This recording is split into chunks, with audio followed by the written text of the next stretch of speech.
Assalamualaikum semuanya. Semoga kalian semua dalam keadaan sehat dan dilancarkan rezekinya. Amin ya robbal alamin. Alkisah, ada salah satu putra Baginda Raja yang tidak pernah keluar istana.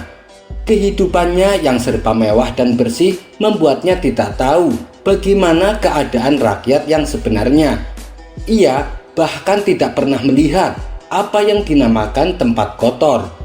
Ia mengira semua tempat adalah sama seperti istana, bersih, rapi, dan berkilauan.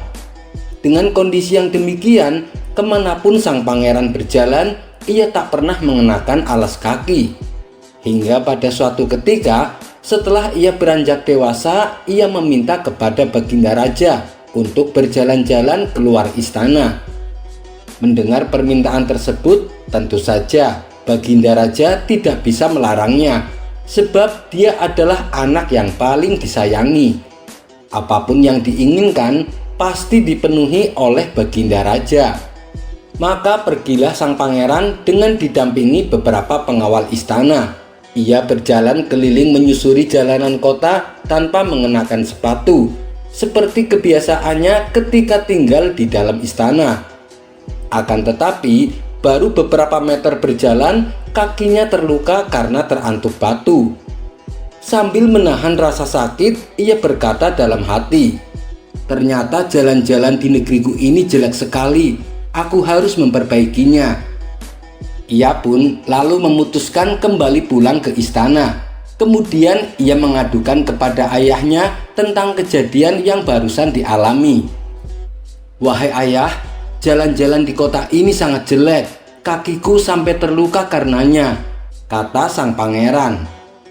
"Benar wahai anakku, sebaiknya kau harus lebih berhati-hati," jawab Baginda Raja. "Aku punya usul ayah. Bagaimana kalau semua jalan-jalan itu dilapisi dengan kulit sapi? Dengan demikian jalanan akan menjadi baik dan halus. Tolong ayah, penuhi permintaanku," pinta sang pangeran. Seketika Baginda Raja terkejut mendengarnya. Ia tak tahu harus berbuat apa. Baginda Raja tak mungkin menolak keinginannya. "Baiklah wahai anakku, aku akan mewujudkan keinginanmu," kata Baginda Raja. Kemudian Baginda Raja mengumpulkan para menteri istana. Ia perintahkan agar semua hewan sapi dipotong dan diambil kulitnya. Mendengar kebijakan yang aneh itu, salah satu menteri bertanya, "Wahai Paduka yang mulia, untuk apa kulit-kulit sapi itu?" Baginda Raja menjawab, "Untuk melapisi semua jalanan di negeri ini agar menjadi bersih dan halus. Ini adalah permintaan anakku dan aku harus mewujudkannya." Menteri yang lain menimpali, "Ampun Paduka yang mulia, tapi itu membutuhkan sapi yang sangat banyak. Sedangkan keuangan kerajaan tak cukup untuk membelinya." Dengan menahan sedikit amarah, Baginda Raja kembali berkata, "Bukankah di negeri ini banyak peternak sapi? Ambil paksa dari mereka." Para menteri istana pun tidak ada yang berani membantah. Ternyata kebijakan Baginda Raja ini membuat seluruh rakyat menjadi resah, terutama para pemilik ternak sapi. Mereka lalu mengadukannya kepada Abu Nawas. "Tolonglah kami wahai Tuan Abu, kami tak ingin sapi-sapi kami diambil paksa," kata mereka dengan nada sedih. "Baiklah, aku akan membantu kalian. Sekarang pulanglah kalian ke rumah masing-masing," balas Abu Nawas. Singkat cerita, setelah Abu Nawas tiba di istana, ia segera menghadap Baginda Raja. "Wahai Paduka yang mulia, apa benar dengan yang dikatakan orang-orang bahwa Paduka yang mulia akan melapisi jalanan kota dengan kulit sapi?" tanya Abu Nawas. "Benar wahai Abu Nawas, kenapa memangnya?" tanya balik Baginda Raja. "Apa yang membuat Paduka berbuat demikian?" tanya Abu Nawas kembali. "Ini adalah keinginan anakku Abu Nawas. Kakinya telah terluka gara-gara jalanan yang rusak," jawab Baginda Raja. Apakah tidak ada jalan lain, Paduka? Ini sangat merugikan rakyat. Mereka akan kehilangan mata pencaharian, ujar Abu Nawas. Bukankah sudah aku katakan, ini adalah keinginan anakku dan aku tak akan mungkin menolaknya, sahut Baginda Raja. Kemudian dengan bijak Abu Nawas berkata, ampun Paduka yang mulia, kenapa harus melapisi semua jalanan kota dengan kulit sapi? Bukankah akan lebih mudah dan hemat apabila hanya melapisi telapak kaki putra Paduka dengan 2 potong kulit sapi? Kita buatkan untuknya sepasang sepatu, terang Abu Nawas. Baginda Raja terdiam mendengar saran tersebut. Kata-kata sederhana itu membuka pikirannya. Mengapa ia harus mengubah seluruh negeri bila solusinya ada pada dirinya sendiri tanpa harus mengorbankan rakyatnya? Kau benar Abu Nawas, keputusanku ternyata sangat keliru, ucap Baginda Raja menyesal. Akhirnya sepatu dari kulit sapi pun dibuat, dan ketika sang pangeran mengenakannya, ia sangat bahagia dan senang. Ia bisa berjalan-jalan kemanapun tanpa merasa khawatir kakinya akan terluka. Dari kisah ini ada pelajaran yang mendalam. Seringkali kita berpikir bahwa dunia harus berubah agar kita bisa hidup nyaman.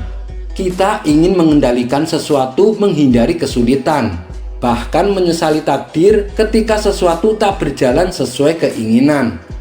Namun, apakah dunia harus berubah untuk kita? Atau justru kitalah yang harus menyesuaikan diri? Ketahuilah bahwa jalan kehidupan tak selalu lurus. Batu dan rintangan akan selalu ada.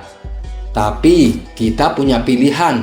Apakah akan melapisi seluruh jalan dengan permadani agar tak merasa sakit? Atau melapisi hati kita dengan keteguhan agar kuat menghadapi semua itu? Kisah selanjutnya. Dikisahkan, keluarga Abu Nawas adalah keluarga yang sederhana. Kesehariannya dalam mencari nafkah adalah sebagai pencari kayu di hutan. Meskipun kondisinya yang serba pas-pasan tak menyurutkan hatinya untuk selalu bersyukur. Suatu ketika, saat Abu Nawas tengah mencari kayu bakar di hutan, dia melihat segerombolan orang berwajah garang sedang berjalan menuju ke arahnya. Karena takut jadi sasaran kejahatan, Abu Nawas segera naik ke atas pohon untuk bersembunyi. Dan ternyata benar, gerombolan tersebut adalah para perampok yang baru saja melakukan aksinya. Mereka membawa beberapa karung yang berisi emas hasil rampokan. Mereka berjalan menuju ke arah batu besar yang berada tak jauh dari persembunyian Abu Nawas. Kemudian salah seorang yang merupakan ketua perampok berhenti dan berdiri tepat di hadapan batu besar. Ternyata di samping batu besar itu terdapat pintu rahasia yang menuju gua bawah tanah. Mereka lalu menyimpan semua harta hasil rampokan ke dalamnya. Sementara Abu Nawas yang sedang bersembunyi di atas pohon terus mengawasi mereka. Setelah selesai menyimpan harta rampokan, para perampok ini menutup pintu rahasia dengan dedaunan. Mereka lalu pergi meninggalkan tempat tersebut.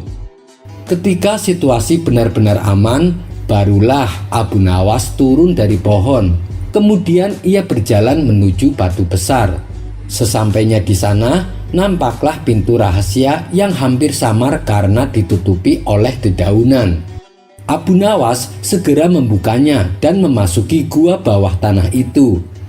Betapa terkejutnya ia karena di dalam gua tersebut terdapat banyak sekali emas. Apakah aku akan mengambil harta-harta ini? Tanya hatinya bimbang. Baiklah, aku ambil sebagian untukku, dan sebagiannya lagi akan aku bagikan kepada tetanggaku yang kurang mampu, pikir Abu Nawas. Dengan cepat Abu Nawas mengambil salah satu karung yang berisi perhiasan emas. Sesampainya di rumah, Abu Nawas lantas menceritakan peristiwa yang barusan dialaminya kepada sang istri. Sang istri sangat terkejut melihat emas yang begitu banyak.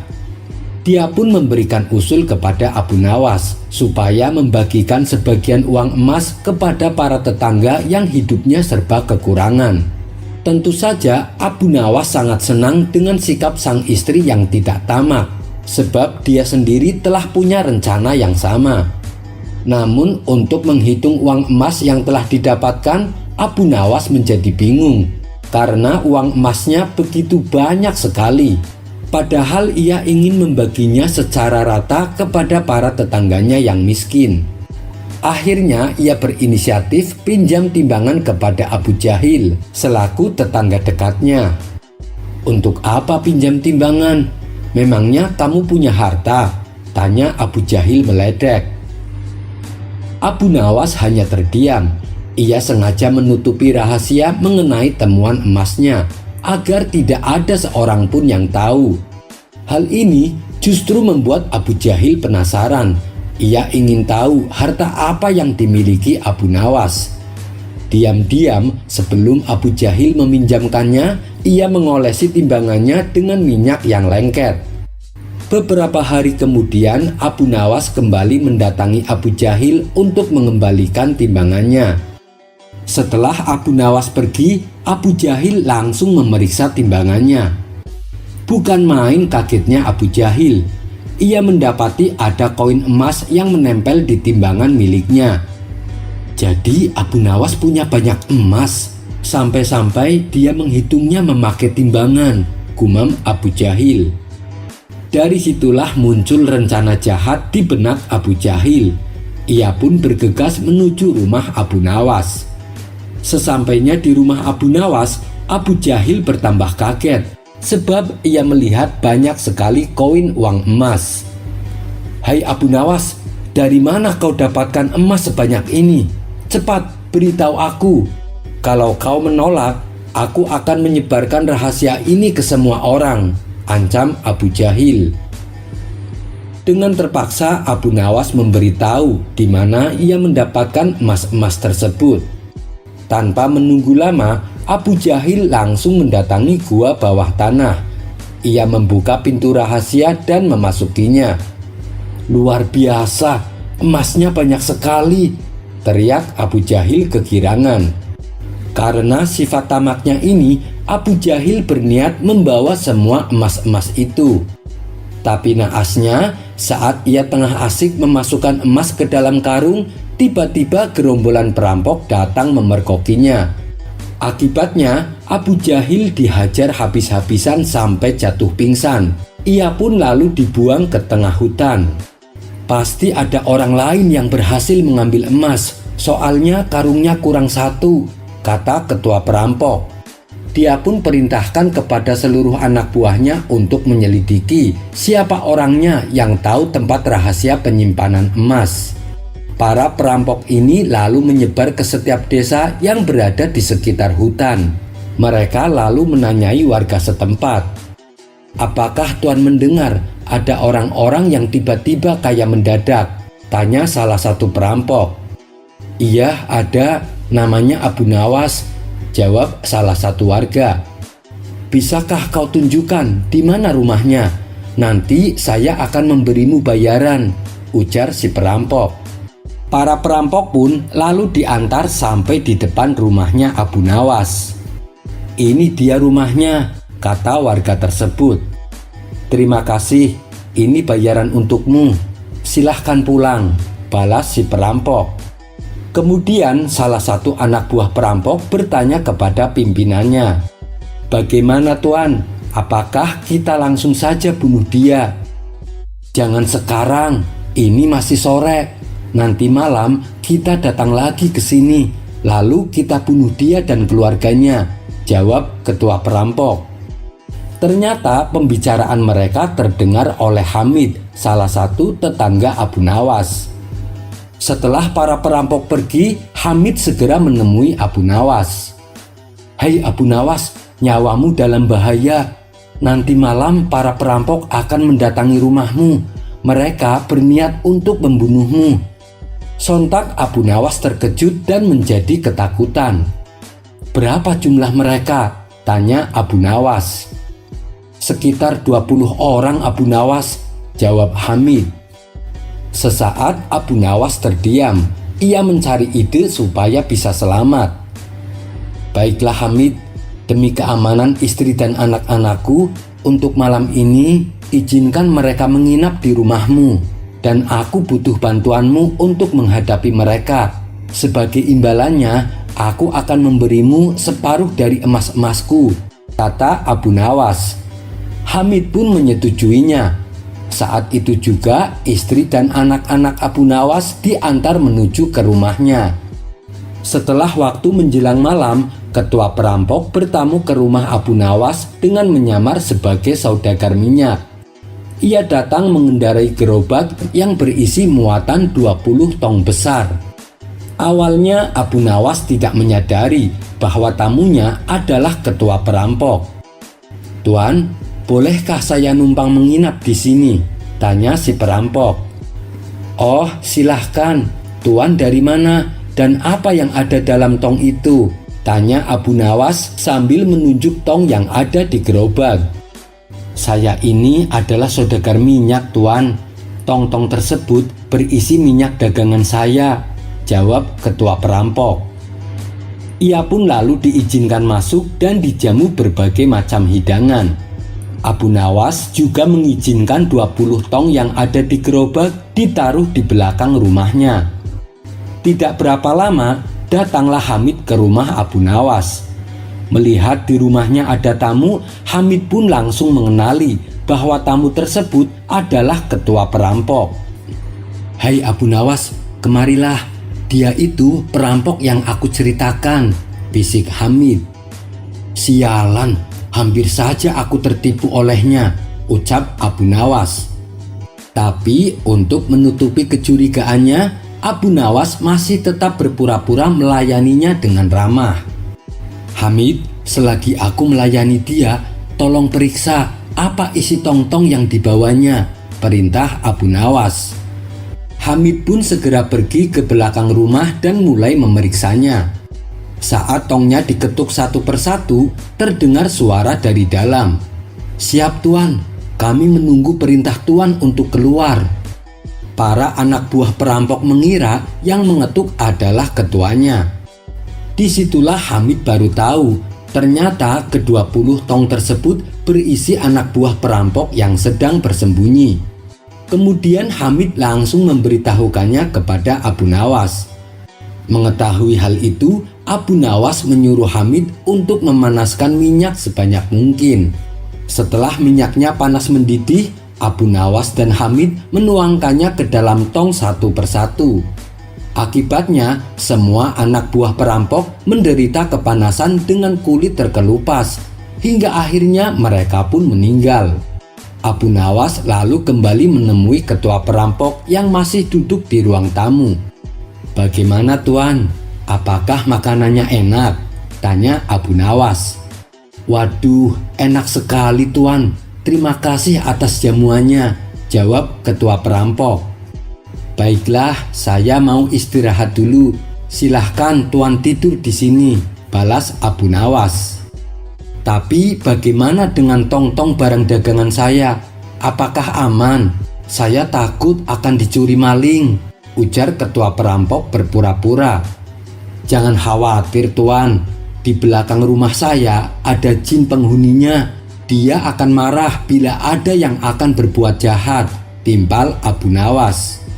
Ketika Abu Nawas sudah masuk ke dalam kamar, ketua perampok langsung menuju ke belakang untuk memberitahu anak buahnya bahwa sekarang sudah saatnya untuk bertindak. Tapi saat ia membuka tongnya, ia terkejut dan ketakutan tatkala melihat semua anak buahnya mati dengan kondisi mengenaskan. "Ini pasti ulah jin penghuni tempat ini," pikirnya. Si ketua perampok pun segera kabur meninggalkan rumah Abu Nawas. Akhirnya Abu Nawas selamat dari ancaman pembunuhan. Kisah selanjutnya. Di majelis tempat Abu Nawas mengajar, ia melihat salah satu muridnya sedang termenung. Abu Nawas lalu menghampiri murid tersebut. "Hei nak, ada apa denganmu?" tanya Abu Nawas. "Saya bingung Tuan Guru. "Kenapa perbuatan saya selalu dianggap salah?"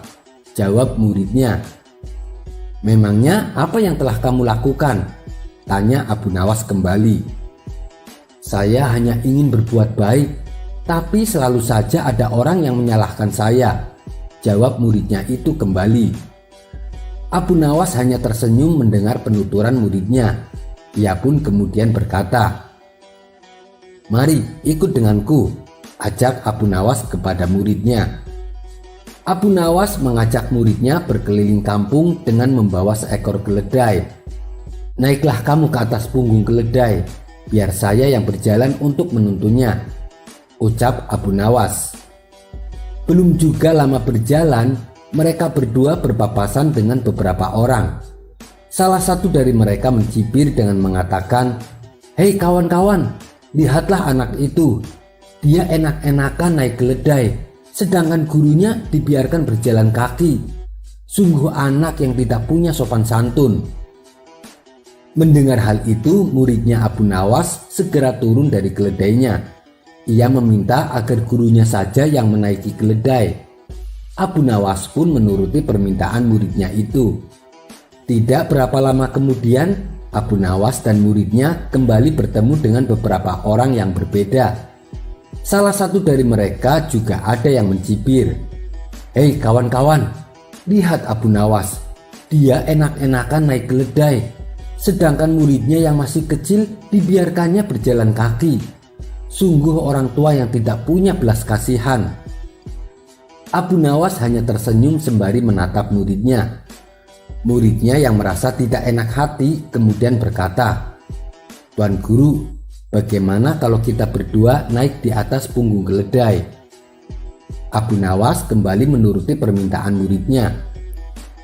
Tidak lama mereka berdua berjalan, mereka kembali bertemu dengan beberapa orang yang berbeda. Salah satu dari mereka ada yang mencibir, "Hei kawan-kawan, lihatlah mereka berdua. Masa keledai yang kecil dan lemah dinaiki dua orang?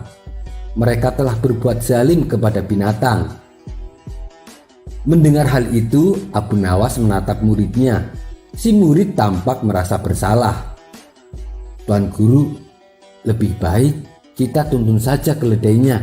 Kita berdua cukup jalan kaki," pinta sang murid kepada Abu Nawas. Untuk kesekian kalinya, Abu Nawas kembali menuruti permintaan muridnya. Baru beberapa saat mereka melanjutkan perjalanan, Abu Nawas dan muridnya bertemu dengan beberapa orang yang berbeda lagi. Salah satu dari mereka berkata, "Hei kawan-kawan, lihatlah mereka berdua. Betapa bodohnya mereka. Untuk apa membawa keledai kalau tidak dinaiki?" Abu Nawas hanya tersenyum. Akan tetapi sang murid semakin terlihat merasa bersalah. Setelah mereka berdua selesai berkeliling kampung, Abu Nawas lantas berkata kepada muridnya, "Sekarang kamu sudah tahu kan? Apapun niat baik kita, apapun perbuatan baik kita, maka akan ada saja orang yang menyalahkan kita. Selama kamu yakin bahwa perbuatanmu baik, tidak melanggar norma agama dan adat, kamu tidak perlu mendengarkan omongan orang, dan kamu tak perlu merasa bersalah apabila ada yang menyalahkanmu." Sang murid mulai memahami dengan nasihat gurunya itu. Kisah selanjutnya. Suatu hari di kota Baghdad digemparkan oleh kedatangan dua orang tamu yang mengaku ulama besar. Mereka berdua adalah Syekh Wahab dan Syekh Qadir. Dengan berpakaian jubah serba putih layaknya orang soleh, mereka menyapa masyarakat kota Baghdad. Para warga pun menyambutnya penuh penghormatan. Mereka menjamu dua tamu agung itu dengan berbagai macam hidangan. Tidak berapa lama terdengarlah suara azan. Syekh Wahab dan Syekh Qadir lalu pamit untuk menunaikan sholat. Mereka berdua pun diantar oleh warga sampai ke masjid. Sesampainya di masjid, Syekh Wahab melepaskan sepatunya dan membiarkannya di luar teras masjid. Sedangkan Syekh Qadir melepaskan sepatunya tapi membawanya masuk ke dalam masjid. Sementara Syekh Wahab dan Syekh Qadir melaksanakan sholat, terjadilah percakapan warga yang ada di situ. Menurut kalian, di antara kedua orang itu, siapa yang lebih alim? Tanya salah satu dari mereka. Menurut saya, Syekh Wahab yang lebih alim, karena membiarkan sepatunya di luar. Itu menunjukkan kalau beliau mempercayakan segala sesuatunya kepada Allah, jawab warga yang lain. Namun ada juga warga yang berpendapat kalau Syekh Qadirlah yang lebih alim, sebab dengan dirinya membawa sepatu ke dalam masjid itu menunjukkan kehati-hatian. Kemudian salah seorang berkata, lebih baik kita tanyakan langsung kepada kedua tamu kita, pasti beliau punya alasannya. Iya, benar, itu lebih tepat, timpal lainnya. Ketika Syekh Wahab dan Syekh Qadir itu selesai sholat, mereka ditanyai secara terpisah oleh kedua kelompok yang berbeda pendapat tadi. Pertama, mereka menanyai Syekh Wahab, wahai Tuan Syekh, kenapa sih Anda meninggalkan sepatunya di luar teras masjid? Padahal Syekh Qadir membawa sepatunya masuk ke dalam. Dengan tersenyum Syekh Wahab menjawab, alasan saya meninggalkan sepatuku karena segala sesuatunya saya pasrahkan kepada Allah. Kalaupun sepatu saya dicuri orang, maka akan saya ikhlaskan dan tidak akan menganggapnya sebagai pencuri. Justru saya akan mendoakan agar sepatuku menjadi kebaikan bagi dirinya. Mendengar jawaban Syekh Wahab, masyarakat pun terkagum-kagum dengan kerendahan hatinya. Kemudian giliran Syekh Qadir yang ditanya, wahai Tuan Syekh, kenapa sih Anda membawa masuk sepatunya ke dalam masjid? Padahal Syekh Wahab membiarkan sepatunya di luar teras masjid. Mendapat pertanyaan seperti itu, Syekh Qadir pun tersenyum. Lalu ia menjawab, kalau saya biarkan sepatuku di luar, saya khawatir akan menggoda seseorang untuk mencurinya. Jika sampai kubiarkan itu terjadi, maka ketika sepatuku dicuri, saya juga ikut menanggung dosanya, karena saya telah ikut andil menggoda seseorang untuk mencuri. Oleh sebab itulah saya bawa masuk sepatunya ke dalam masjid. Syekh Qadir mencoba menjelaskan. Masyarakat kembali terkagum-kagum dengan jawaban Syekh Qadir. Mereka pun memuji kealiman dua tamu agung tersebut. Tidak berapa lama kemudian, datanglah Abu Nawas di tengah-tengah mereka. Waduh, kalian semua gampang terlena dengan perkataan yang terkesan bijak padahal biasa saja, kata Abu Nawas kepada warga yang berkumpul. Maksudnya bagaimana Abu Nawas? Kedua tamu itu memang orang alim. Mereka berdua juga bijak dalam bertutur kata, balas salah satu warga.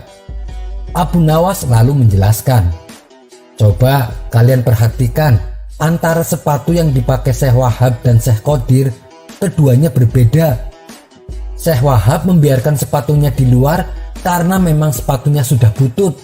Mana mungkin ada maling yang tergoda untuk mencurinya, ujar Abu Nawas sambil menuding sepatu yang sedang dipakai Syekh Wahab. Dan sepatu yang dipakai oleh Syekh Qadir itu masih bagus, dan saya kira harganya pasti mahal. Oleh sebab itulah dia khawatir sepatunya akan hilang. Makanya sepatunya ia bawa masuk serta ke dalam masjid. Kalian semua jangan terlena dengan seseorang yang mengaku berilmu hanya karena penampilan dan tutur katanya. Tapi kalian harus mengetahui sejauh mana kepandaian ilmu agamanya. Mendengar perkataan Abu Nawas itu, Syekh Wahab dan Syekh Qadir pun dibuatnya keki. Mereka berdua tahu betul siapa Abu Nawas. Akhirnya mereka memutuskan untuk pergi meninggalkan kota Baghdad. Kisah selanjutnya. Ada-ada saja permintaan Baginda Raja. Tujuannya sih bagus, ingin membuat rakyatnya bahagia.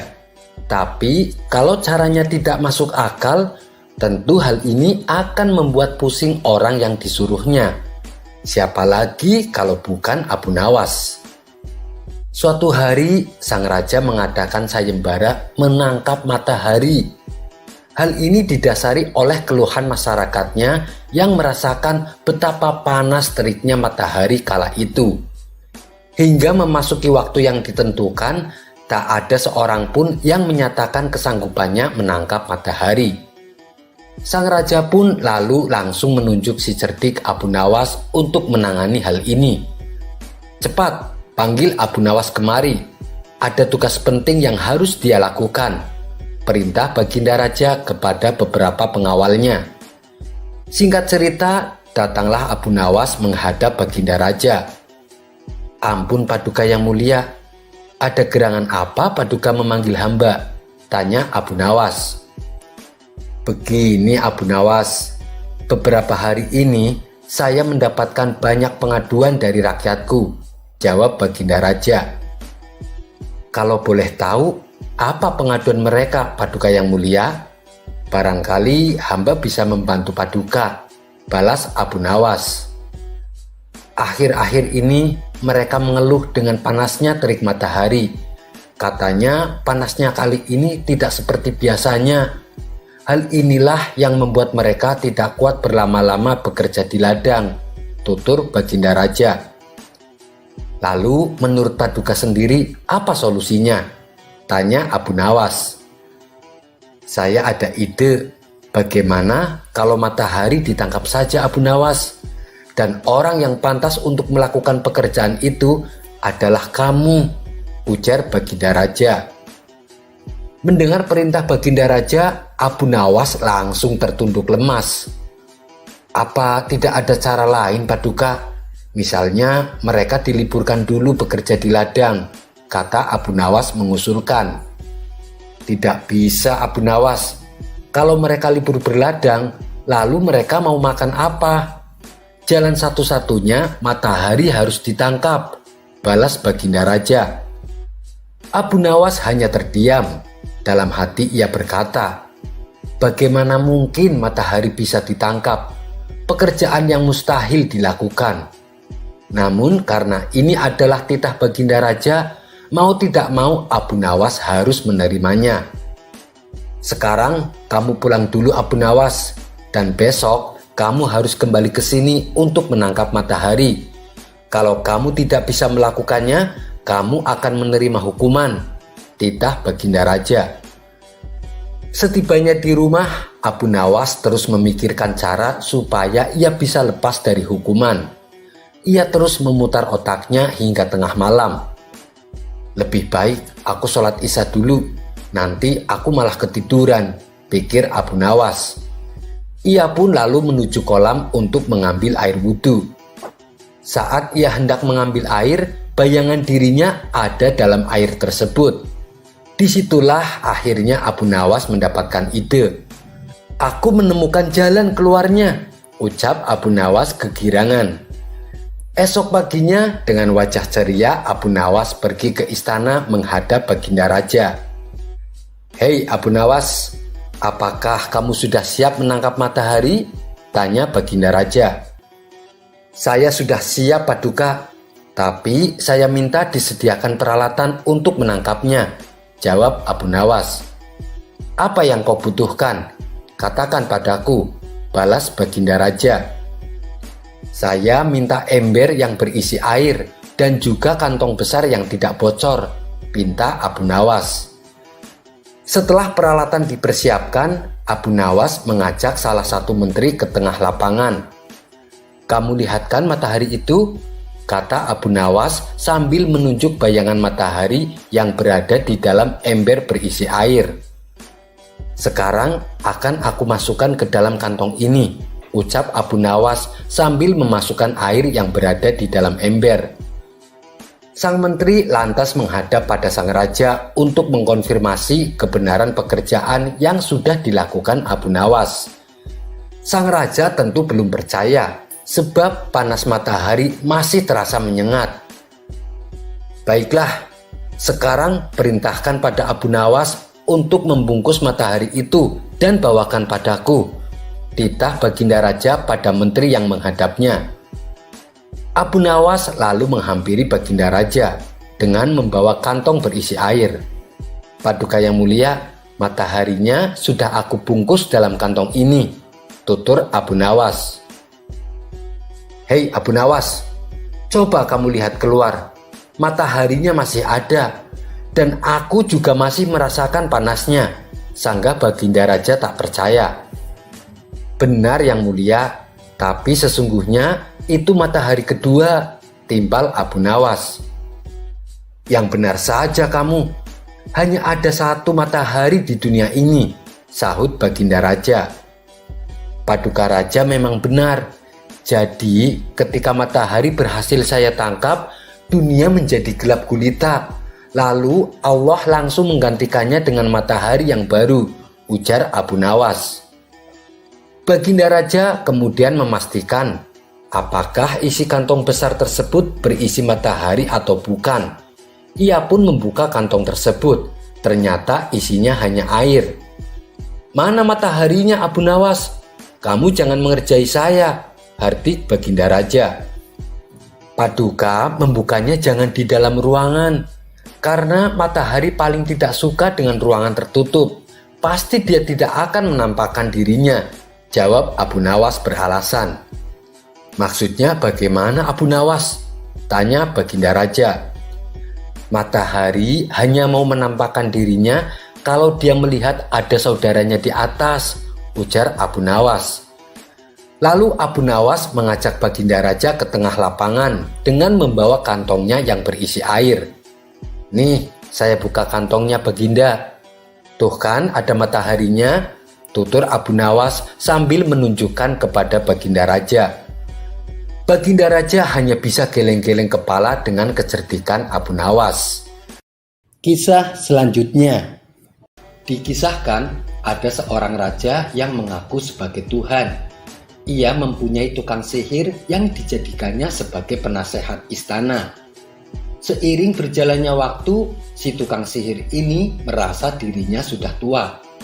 Ia pun meminta kepada sang raja seorang pemuda yang pintar dan cerdas untuk diajari ilmu sihir agar kelak bisa menggantikan dirinya. Setelah sang raja mengadakan sayembara, terpilihlah pemuda yang paling cerdas di negerinya.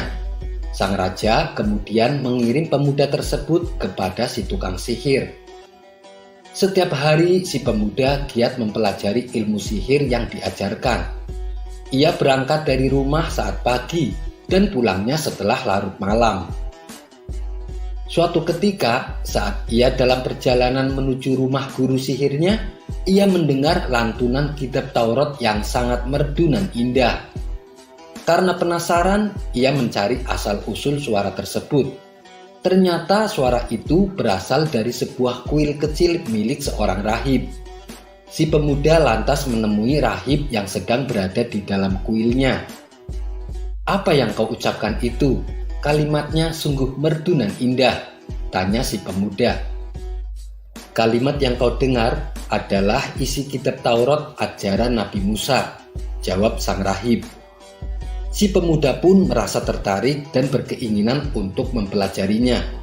Tentu saja sang rahib menyambutnya dengan senang hati. Si pemuda memperoleh banyak nasihat dan ajaran Nabi Musa, di mana kala itu orang-orang sudah melupakannya.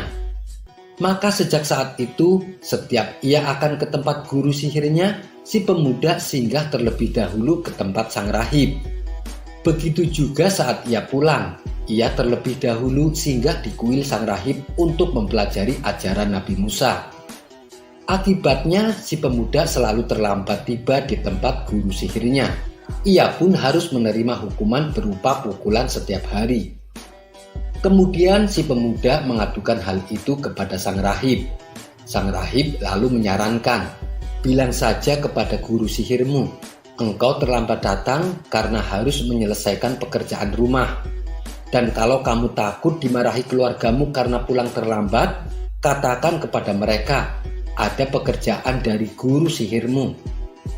Saran dari sang rahib akhirnya membuat si pemuda tak pernah lagi dihukum. Ia kini bisa mempelajari dua ilmu sekaligus, ilmu sihir dari guru sihirnya dan ilmu ajaran Nabi Musa dari sang rahib. Suatu hari, saat ia berangkat menuju kuil sang rahib, di tengah jalan ia melihat orang-orang pada lari ketakutan. Ternyata ada sosok binatang buas dan besar yang tak segan-segan menyerang siapa saja. Hal itu membuat orang-orang menjadi panik dan berlarian. Namun beda dengan si pemuda, ia malah mendekati hewan tersebut. Dalam hati ia berkata, "Sekarang saatnya aku mencoba, siapakah yang ajarannya paling benar, rahib atau tukang sihir?" Lalu ia mengambil sebuah batu dan berkata, "Bila yang benar adalah ajaran rahib dan bukan ahli sihir, maka bunuhlah binatang itu agar orang-orang tidak terganggu." Ia lempar batunya dan tepat mengenai hewan buas di hadapannya. Seketika itu hewan tersebut langsung mati. Setelah itu si pemuda langsung menemui sang rahib. Ia menceritakan semua kejadian yang barusan dialaminya. Sang rahib kemudian berkata, "Wahai anakku, hari ini engkau lebih baik daripada aku, dan engkau telah sampai pada perkara yang aku sangka. Sesungguhnya engkau akan diuji, dan bila engkau diuji, janganlah engkau tunjukkan tentang diriku." Bersamaan dengan berjalannya waktu, si pemuda memiliki keistimewaan. Ia mampu menyembuhkan orang buta, mengobati penyakit kulit, dan berbagai penyakit lainnya. Kabar tentang kehebatan si pemuda sampai juga ke telinga seorang pengawal raja yang matanya sedang mengalami kebutaan. Pengawal raja ini lalu datang ke rumah si pemuda dengan membawa banyak hadiah. "Hai pemuda, jika engkau mampu menyembuhkanku, semua hadiah ini akan kuberikan kepadamu," kata pengawal raja. Si pemuda menjawab, "Aku tidak dapat menyembuhkan siapapun. Yang dapat menyembuhkan hanyalah Allah. Tapi kalau engkau beriman kepada Allah, aku akan berdoa agar Allah menyembuhkanmu." Demi kesembuhan matanya, pengawal raja ini menuruti perkataan si pemuda. Ia beriman kepada Allah. Lalu si pemuda memanjatkan doa untuk kesembuhan pengawal raja tersebut. Dengan izin Allah, matanya yang buta kini sembuh total. Maka pulanglah ia ke istana dan kembali bertugas mendampingi raja seperti biasa. Tentu saja raja kaget melihat pengawalnya sudah tidak buta lagi. "Siapa yang menyembuhkanmu?" tanya sang raja. "Tuhanku, wahai Paduka," jawab si pengawal. "Apakah ada Tuhan selain aku?" tanya raja kembali. "Tuhanku dan Tuhan Paduka adalah Allah," jawab si pengawal. Mendengar itu, sang raja menjadi murka. Ia memerintahkan beberapa prajuritnya untuk menyiksa si pengawal yang beriman itu. Raja ingin tahu siapa orang di balik perubahan akidah pengawalnya itu. Karena tak tahan menerima siksaan, pengawal raja tersebut lalu menyebutkan nama si pemuda. Kemudian dipanggillah si pemuda untuk menghadap. Raja pun berkata kepada si pemuda, "Wahai anak muda, sihirmu telah mampu menyembuhkan orang buta dan orang yang terkena penyakit kulit. Engkau juga mampu melakukan yang tak dapat diperbuat oleh orang lain." Si pemuda membalas, "Sesungguhnya aku tidak dapat menyembuhkan siapapun. Yang dapat menyembuhkan hanyalah Allah semata." Mendengar jawaban itu, raja kembali murka. Si pemuda langsung disiksa dengan siksaan yang sangat sadis. Sang raja menanyakan siapa orang yang telah mempengaruhinya. Karena tak tahan dengan siksaan tersebut, si pemuda akhirnya menyebutkan nama sang rahib. Sang raja lalu memerintahkan beberapa prajuritnya untuk menangkap sang rahib. Setelah sang rahib berhasil dihadirkan di hadapan sang raja, raja berkata kepada sang rahib, "Keluarlah dari agamamu," perintah sang raja. Namun sang rahib menolak. Merasa geram dengan ulah sang rahib, raja langsung menghukum mati sang rahib. Tubuh sang rahib digergaji menjadi dua, dari kepala sampai tubuh bagian bawah. Tak berhenti sampai di situ, raja juga memerintahkan pengawalnya yang telah beriman untuk keluar dari keyakinan barunya. "Keluarlah dari agamamu, atau kau akan bernasib sama seperti sang rahib." Tidak disangka, ternyata si pengawal raja menolak. Ia lebih memilih dihukum mati daripada harus menuhankan rajanya. Si pengawal raja pun mati mengenaskan dengan keadaan tubuhnya terbelah menjadi dua. Dan kini giliran si pemuda dihadapkan kepada sang raja. "Keluarlah kamu dari agamamu," perintah sang raja. Si pemuda ini juga menolak perintah rajanya itu. Bahkan ketika si pemuda diiming-imingi harta dan jabatan, si pemuda tetap menolaknya. Kemudian sang raja menyuruh beberapa prajuritnya membawa pemuda itu ke atas gunung. "Jatuhkan dia dari puncak gunung kalau dia tidak mau keluar dari agamanya," perintah sang raja kepada para prajuritnya. Setelah si pemuda dibawa sampai di puncak gunung, si pemuda berdoa, "Ya Allah, tolonglah aku dari mereka." Gunung pun tiba-tiba bergoncang yang membuat semua prajurit jatuh ke jurang, dan mereka pun semuanya mati kecuali si pemuda. Si pemuda yang selamat ini lalu kembali menghadap sang raja. Sang raja heran melihat pemuda tersebut masih hidup. Maka sang raja kembali memerintahkan beberapa prajurit yang lain untuk membawa si pemuda ke tengah laut. "Lemparkan jika ia tidak mau keluar dari agamanya," perintah sang raja. Ketika si pemuda dibawa sampai di tengah laut, si pemuda kembali berdoa, "Ya Allah, tolonglah aku dari mereka." Tiba-tiba perahu menjadi oleng dan terbalik. Semua prajurit tewas tenggelam kecuali si pemuda. Sekali lagi si pemuda menghadap raja. Raja terkejut bukan main. "Apa yang terjadi? Kenapa kamu tidak mati-mati?" tanya sang raja heran. Dengan tegas si pemuda berkata, "Allah membinasakan semua prajuritmu dan Allah telah menolong saya. Kalau Paduka ingin membunuhku, Paduka harus ikuti saranku," kata si pemuda. "Apa itu?" tanya sang raja penasaran. "Kumpulkan semua rakyat di sebuah lapangan luas, dan engkau salib aku di sebatang kayu. Panah aku dengan busur milikku sambil kau ucapkan dengan menyebut nama Allah Tuhan pemuda ini. Jika engkau lakukan itu, engkau akan berhasil membunuhku." Sang raja pun melakukan apa yang disarankan si pemuda. Dikumpulkanlah semua rakyatnya di lapangan yang luas. Kemudian raja membidikan panahnya ke arah si pemuda. Dengan menyebut nama Allah Tuhan pemuda ini, teriak sang raja sambil melesatkan anak panahnya. Si pemuda seketika langsung meninggal dunia.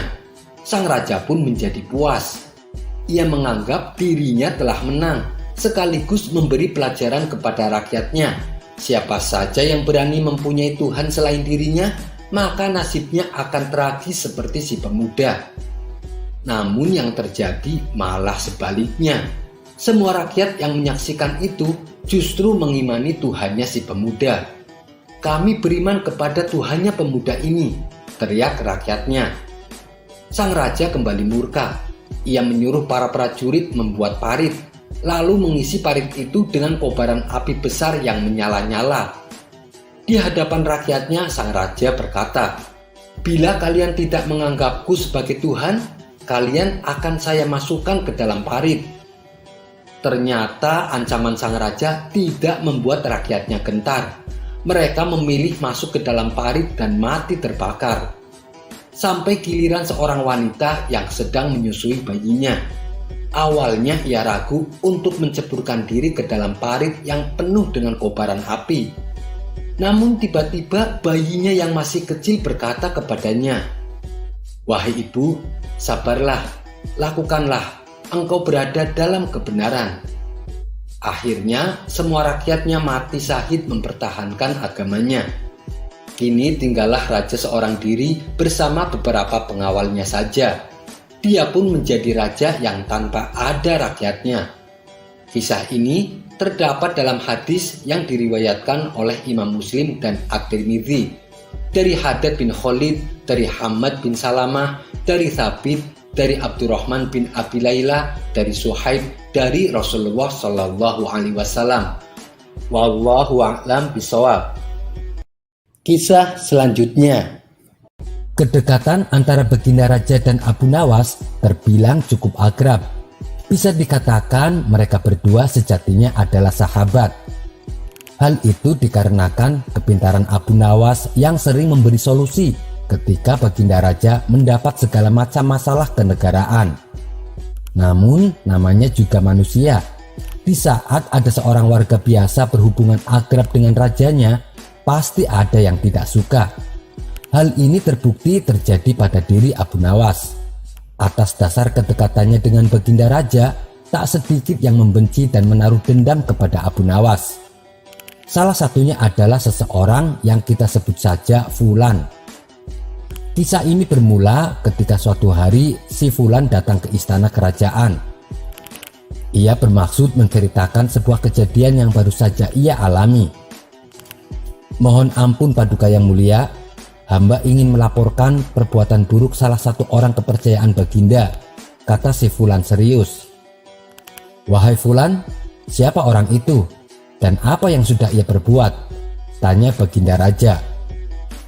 "Orang itu adalah Abu Nawas Baginda. Dia telah melakukan perbuatan keji, yaitu mencuri kalung emas milik hamba," jawab si Fulan dengan pura-pura sedih. Tidak ingin langsung percaya, Baginda Raja kemudian meminta si Fulan untuk menceritakan kronologi kejadian yang sebenarnya. "Jadi begini Paduka yang mulia, dari dulu tampaknya Abu Nawas memang sudah lama mengincar kalung emas milik hamba. Awalnya Abu Nawas ingin membeli kalung saya, namun hamba tidak mau menjualnya," jelas si Fulan. "Mungkin karena Abu Nawas sangat menginginkan kalung saya, maka segala cara ia lakukan, termasuk dengan cara mencuri kalung saya." Sebagai seorang pemimpin yang bijak, dengan sedikit rasa kesal bercampur tidak percaya, akhirnya Baginda memerintahkan beberapa prajurit untuk segera menghadirkan Abu Nawas ke istana. Kedatangan Abu Nawas tentu saja untuk memberikan keterangan atas apa yang sudah ia perbuat. Singkatnya, karena Baginda sudah sangat terhasut oleh penjelasan si Fulan, sehingga semua pembelaan Abu Nawas tidak berguna sama sekali. Baginda merasa masalah ini sudah selesai dan segera memerintahkan pengawal untuk memasukkan Abu Nawas ke penjara. Namun Abu Nawas tidak berhenti melakukan pembelaannya karena ia sadar bahwa dirinya sedang difitnah. "Tidak Paduka, hamba sama sekali tidak mencuri. Lagian untuk apa hamba mencuri kalungnya?" kata Abu Nawas. Baginda kemudian menjawab, "Sudah cukup Abu Nawas. Buktinya orang ini telah membawa selendang milikmu dan aku pernah melihatmu memakainya," kata Baginda sembari menunjuk selendang Abu Nawas yang dibawa si Fulan. Ternyata memang benar, pemilik selendang itu adalah Abu Nawas. Namun menurut Abu Nawas, sudah 2 hari ini selendang tersebut hilang dicuri oleh seseorang.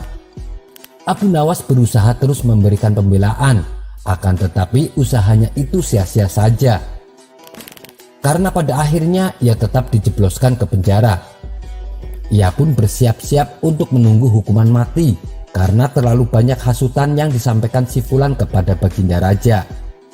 Esok harinya Abu Nawas digiring ke sebuah lapangan oleh beberapa pengawal kerajaan untuk menerima hukuman mati. Baginda Raja lalu menanyakan permintaan terakhir Abu Nawas sebelum Abu Nawas dihukum. "Mohon ampun Paduka yang mulia, hamba meminta jika pilihan hamba benar, hamba bersedia dihukum pancung. Tapi jika pilihan hamba ini salah, maka hamba bersedia dihukum gantung saja," tawar Abu Nawas. "Ada-ada saja engkau ini Abu Nawas. Dalam situasi genting seperti ini, engkau masih saja sempat bersendau gurau. Akan tetapi, apapun kelihayan yang engkau miliki, kali ini tidak akan mampu menyelamatkan nyawamu sekarang," tegas Baginda. "Hamba sedang tidak bergurau Paduka yang mulia," jawab Abu Nawas. Mendengar kata-kata Abu Nawas, tentu saja membuat Raja semakin tertawa terpingkal-pingkal karena menilai Abu Nawas adalah seseorang yang aneh. Namun belum selesai Baginda tertawa, Abu Nawas berteriak dengan lantang, "Hamba minta dihukum pancung! Hamba minta dihukum pancung!" teriak Abu Nawas. Teriakan Abu Nawas itu membuat semua orang-orang yang datang di lapangan itu merasa kaget. Mereka heran kenapa Abu Nawas membuat keputusan seperti itu. Sementara Baginda mulai curiga. Baginda pun mulai berpikir menelaah tentang maksud kalimat permintaan terakhir dari Abu Nawas tadi. Abu Nawas kemudian menjelaskan kembali. Jadi begini Baginda yang mulia, hamba tadi mengatakan bahwa hamba akan dihukum pancung. Jika pilihan hamba benar, maka hamba siap dihukum pancung. Namun, di manakah letak kesalahan pilihan hamba sehingga hamba harus dihukum gantung? Padahal hamba kan memilih untuk dihukum pancung. Tidak disangka-sangka, perkataan Abu Nawas membuat raja tercengang. Baginda mulai menyadari dan mengakui kehebatan Abu Nawas seperti dugaannya di awal. Sehingga hukuman mati kepada Abu Nawas pun akhirnya ditangguhkan. Sejak saat itu, maka dilakukanlah penyelidikan ulang yang lebih lanjut atas kasus Abu Nawas yang diduga mencuri kalung. Setelah melalui proses yang panjang, beberapa hari berikutnya barulah diketahui bahwa itu adalah fitnah yang dilakukan oleh si Fulan.